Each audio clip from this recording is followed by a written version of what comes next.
Earlier this year, the Sundance Film Festival awarded its Grand Jury Prize to The Souvenir, written and directed by British indie director Joanna Hogg. Largely autobiographical, The Souvenir is pieced together from Hogg's decades-old diaries, love letters, even audio recordings, and it tells the story of her tragic May-December romance during the early 80s as she struggled to find her artistic voice. Honor Swinton Byrne, the real-life daughter of Tilda Swinton, gives a captivating and understated performance as Hogg's surrogate in her first starring role. Her character, Julie, a reserved 24-year-old woman of privilege living in an apartment in London, is a film student studying to become a director. When a man who rents one of her rooms throws a party, a guest catches Julie's eye even though his back is turned towards her, not unlike Cary Grant's introduction in Alfred Hitchcock's masterpiece, Notorious. In a later scene, Hogg explicitly references Hitchcock as if to suggest a way to approach her film. But back to the man at the party. Julie must have caught his eye as well, because a few days later he sends her a lunch invitation.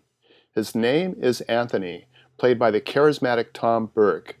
Well-dressed and worldly-wise, Anthony is possessed with a soft-spoken intelligence and seductive charm. After they dine, he shows her a French 18th century painting entitled The Souvenir, which depicts a woman carving the initials of the man she loves on a tree. Julie and Anthony eventually become involved, and it will take the audience considerably less time than it does Julie to realize that Anthony is a Lothario who harbors a dark secret. At film school, Julie and her classmates deconstruct Hitchcock's filmmaking style. They discuss how his films often provide information that makes sense only in hindsight.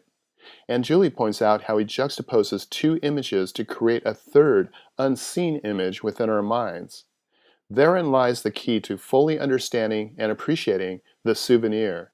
Hogg may not be Hitchcock, but her quotidian dialogue and visuals add up to something greater than the sum of their parts.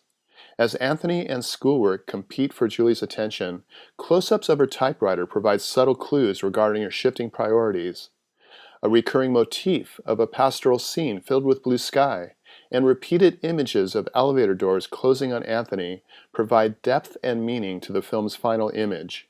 And when Julie starts hogging their bed, the banality of a quibble over mattress real estate disguises a cry for help as Anthony complains that he's on the edge with no place to go.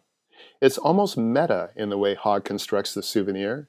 It's how we might imagine Julie's first film turning out, packed with metaphors and subtext designed to impress her instructors.